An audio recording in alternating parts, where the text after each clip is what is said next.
How to fix Fuse for Mac not uninstalling. Here's a script to uninstall Fuse for Mac OS, #bin/bash. #unload Fuse kernel extension sudo kextunload com.github.osxfuse.filesystems.osxfuse.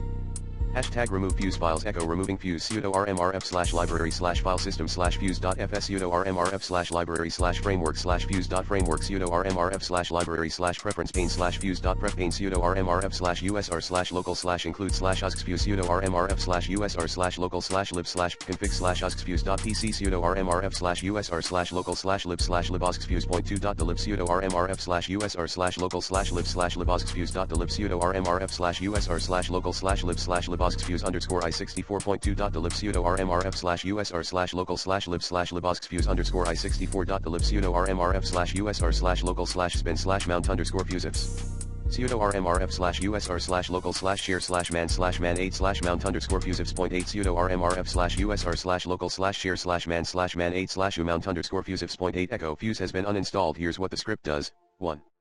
It unloads the Fuse kernel extension using kextunload. 2.